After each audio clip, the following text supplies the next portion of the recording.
The first week of the NBA season is now in the books, and man oh man did we experience a ton of craziness already. Some teams have looked dominant, some teams have struggled, and to the surprise of many, there are quite a few teams that are either drastically outperforming their expectations or underperforming based on those same expectations. Because of this, it's never too early to start thinking about ways that these teams can address their biggest issues, and that brings us to today's video. Today we'll be looking at a few big-name trades proposed by media outlet Bleacher Report, where they actually concocted a trade idea for every team in the league in this article, but for the video today we'll just be discussing 4 of the most intriguing proposals they included. As always, we'll discuss whether or not the trades are realistic, who would win the trade if it happens, and why or why not each team would want to do it in the first place. Plus, if you want to read the actual article itself, that will be linked in the description. Before we start though, make sure to like the video and subscribe to the channel, as all support is very much appreciated.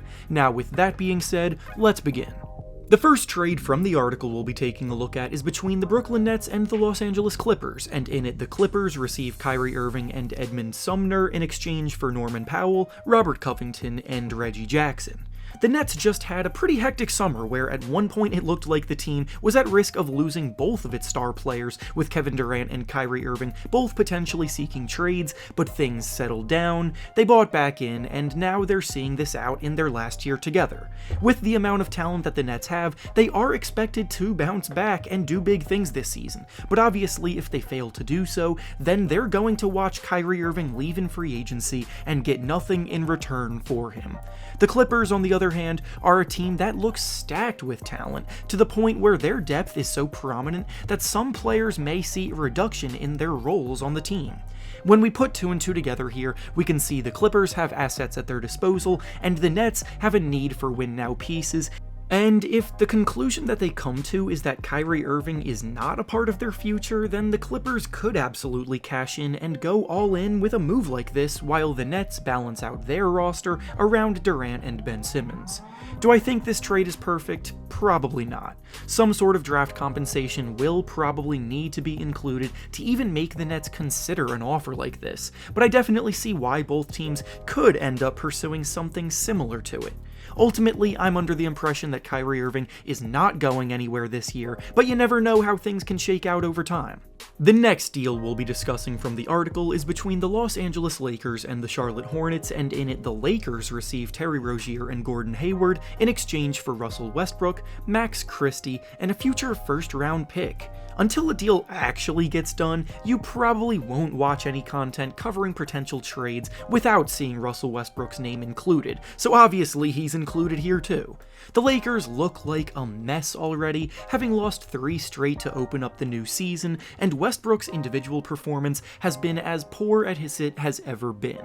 Every day that goes by will likely lower Russ's trade value more and more, and then when you also factor in the fact that he is on an expiring contract, we find a player who is becoming nearly untradeable. This is why the Lakers will have to attach at least 1 first-round pick to him in any trade that they want to get done, and in this specific trade in question, I wouldn't really be all that impressed with the Lakers' offer if I were the Hornets, but there is some logic behind why they may be tempted. The Miles Bridges situation this summer definitely set the Hornets back a bit, and their road to legitimate contention doesn't seem to be on the horizon, and they're locked into the contracts of Terry Rozier for 4 more years and Hayward for 2 more years. There happens to be a player named Victor Wembanyama headlining this year's NBA draft, and the Hornets may become enamored with the ability to pair him with LaMelo Ball, but they can't do that if the team finishes in the middle of the pack, which will ruin their draft odds.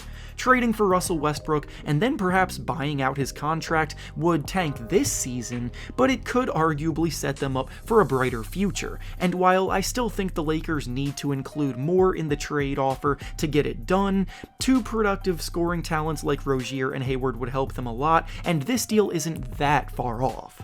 The next trade we'll be discussing from the article is between the Portland Trail Blazers and the Golden State Warriors, and in it the Blazers receive Draymond Green in exchange for Jeremy Grant, Keon Johnson, and a second-round pick. It's kind of funny how we got to this point, but Draymond Green's future in Golden State is genuinely up in the air right now, and he also happens to be a perfect fit for the team like the Blazers, who have suffered at the hands of the Warriors in the playoffs for years. Most who are in the know about the situation in Golden State believed that they were only going to give out 2 big extensions to the trio of Andrew Wiggins, Jordan Poole, and Draymond Green, and right before the season began, they gave those extensions to Poole and Wiggins. Draymond has been vocal about believing that he deserves big money for his next extension, but it's unlikely that he gets it from the Warriors, so if he holds true on that belief, then a team like the Blazers makes a lot of sense actually. The franchise insists that it will still do everything in its power to build around Damian Lillard, and Lillard does not want to leave either.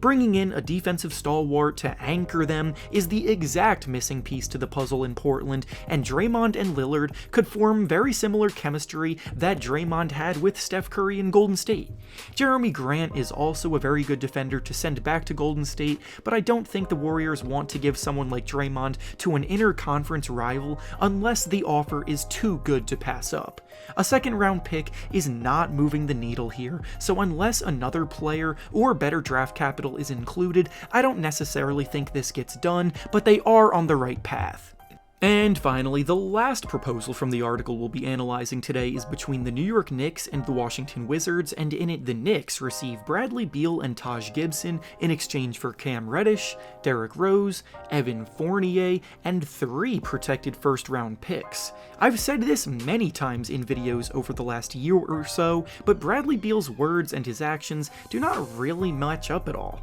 When he talks about his future, he says things like he wants to win and he wants to compete for championships, but he also made sure that he stuck around in DC long enough for them to pay him one of the largest contract extensions in NBA history. Not only that, but he also got the rare no-trade clause in this deal, meaning that if he were to be moved, that he holds all the power over the organization regarding where they move him to. The Knicks whiffed on their opportunity to land Donovan Mitchell this offseason, and honestly, it wouldn't surprise me at all if they do turn their attention towards bringing in Beal to the Big Apple. The Knicks are looking to build a winner, but are still probably a piece away, so a trade like this, where they empty out all of their assets to land a star, would absolutely entice the Wizards. It will all come down to whether or not Beal would want to go to New York because of his no-trade clause, but being in the Big Apple and potentially contending in a city where the lights are that bright would raise up his individual brand and get him closer to his goals of competing for a championship. So if push comes to shove, a trade like this wouldn't surprise me all that much. And with that being said, that's all I have for you today. Make sure to like the video, subscribe to the channel, and comment down below what you think about these hypothetical trades. Thanks for watching, and I'll see you all next time.